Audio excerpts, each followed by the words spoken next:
Look at this. Somebody come look at this. Look at this. Somebody come and look at this. What's the deal, y'all? Look, the All Blacks have finally announced their squad for the second game against Argentina in the Rugby Championship. I believe this Friday, probably Saturday for you guys, but it's going to be Saturday for me. But they finally announced their squad, and we got a few changes from the last lineup, man. A couple of changes I like, a couple that I don't necessarily like that much, man. But let's get into it. Let's check it out, and let's break this down real quick.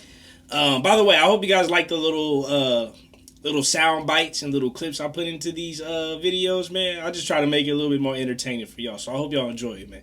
But let's get into it. So, we got them playing at Eden Park, legendary venue, man. They don't lose in Eden Park, man. They don't lose in Eden Park. So, at the 1, we got Tamati Williams. We got Cody Taylor at the 2, vice captain Tyrell Lomax, Tupo Vai, Sam Derry, gaining another start. Ethan Blacketer. We got Dalton Papali'i.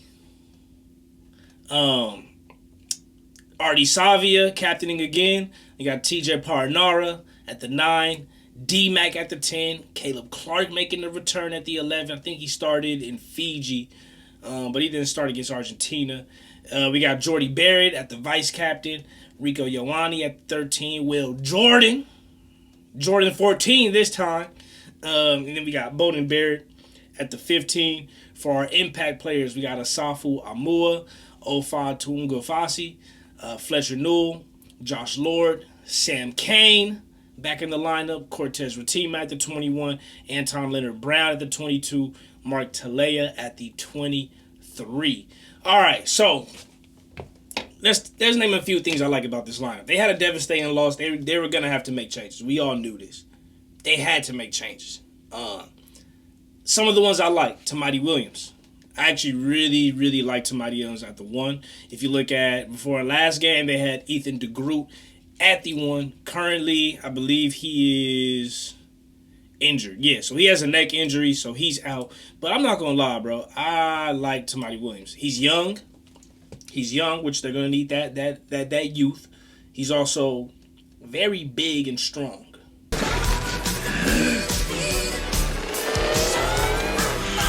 All right, punk. Hey, look.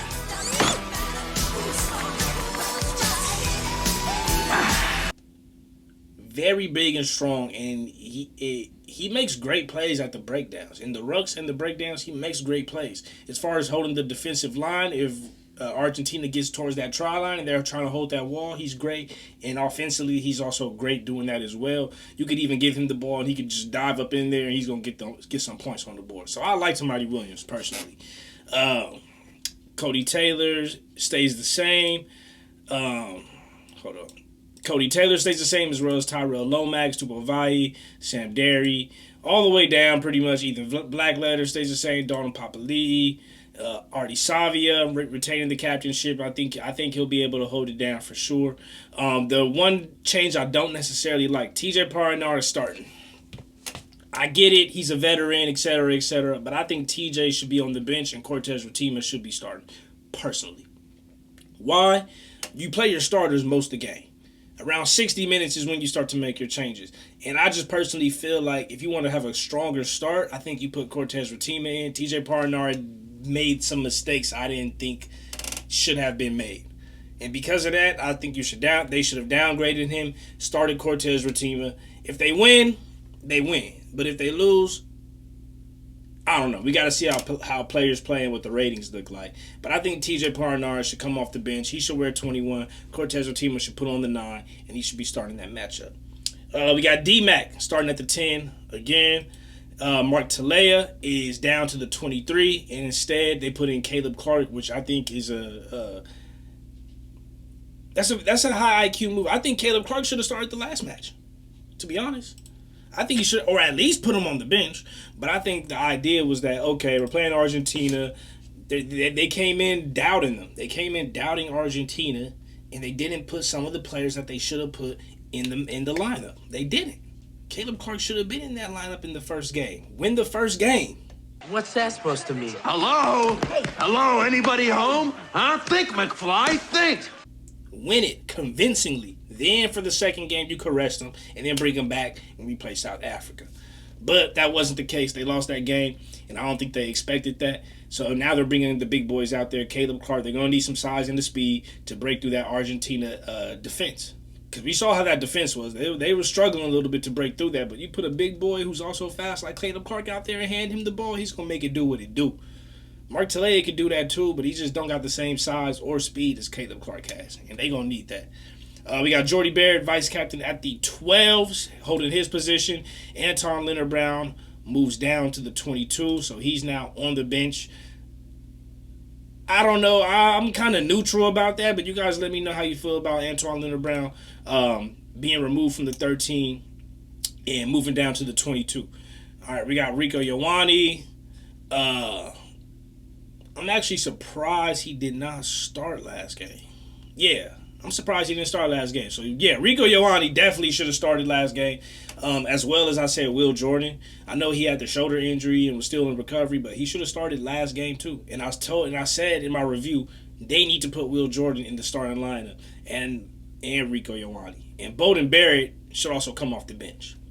TJ Paranara, Bowden Barrett off the bench.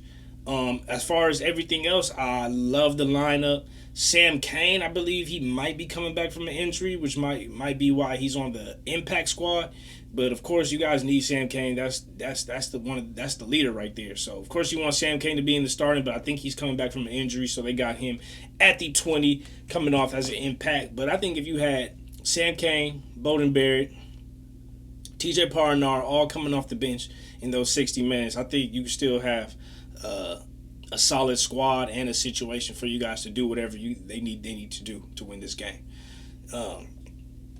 One thing I like about it, they're putting a more emphasis on flash and speed compared to last week's lineup. I think last week, like I said, they kind of underestimated what Argentina was going to do. Now that they see what kind of defense they're pulling off, they're going to try to, run through them. Run through them. If we can't, we got no other choice at this point.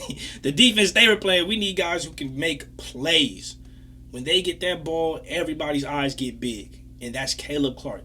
That is Rico Ioane. That is Will Jordan. That says, fool me once, shame on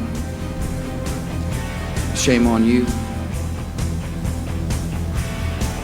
If fool me, we can't get fooled again. We got Bowden Barrett and Jordy Barrett to be able to kick it, and D-Mac to be able to kick it to these guys. Artie Savia, he's a big guy who can go rock in there with the forwards and then turn into a back out of nowhere. So you need these type of dynamic players. As far as the front line, they're going to need a big game from Tamati Williams. They're also going to need a big game from Cody Taylor, and they're going to need Sam Derry to pull off some of the magic that he's pulled off last game too. So there's going to be an interesting matchup to see how this all comes together.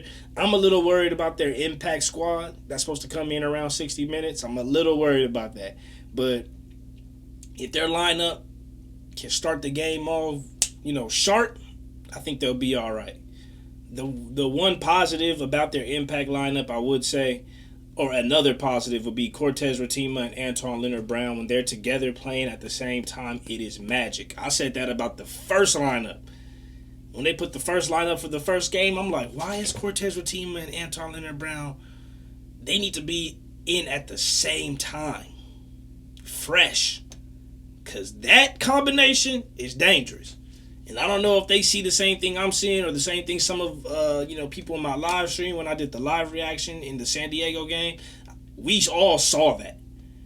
That combo was deadly. And they have great chemistry together. So I think having them two on the bench together, if they can come off the field and be on semi-fresh legs around the same time, that's a big positive for them. So we'll see if they win this game coming this weekend. I'm pretty sure they will. I probably got them winning by like 14, 15 points, something like that. Looking at like a 15 to 30, 10 to 25, something like that. But I think they're going to win by 15 points. Let me know what you guys think. Get at me in the comments. Make sure to hit the like button. hit the like button. I'm trying to bring more of these formal videos out to you guys. And for some reason, the New Zealand videos just don't get recommended nearly as much as my South African videos. But I know you guys support me, rock with me, and I rock with y'all. So make sure to hit the like button if you guys enjoy this content.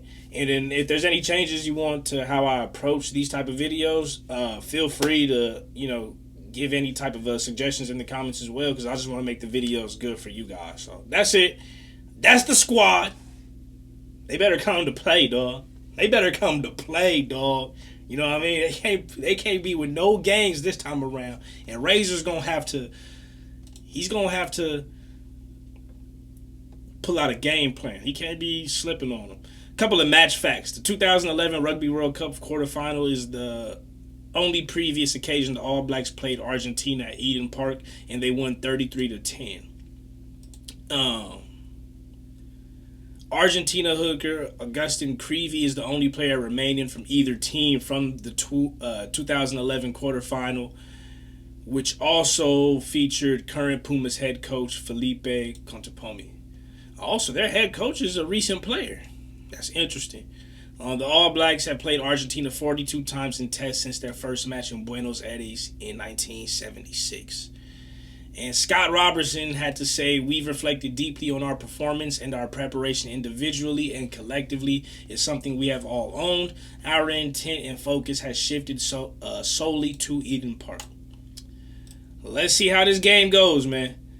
Let's see how this game goes. I'm also worried about the fact that South Africa is resting a lot of their top players this upcoming weekend. And we see the All Blacks are playing a lot of their top players. So I'm also worried a little bit about how that's going to affect them going into, the following week or 2 weeks, I think, when they play South Africa. I am thinking about that. Which is why they should have went into that first game ready to go.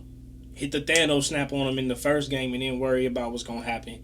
You could rest some guys in that second matchup. That's it. Let me know what you guys think in the comments. Hit that like button, subscribe. I love y'all. Appreciate y'all. Remember to keep it real. Real is rare. Real always reaches everyone. Next time. Peace.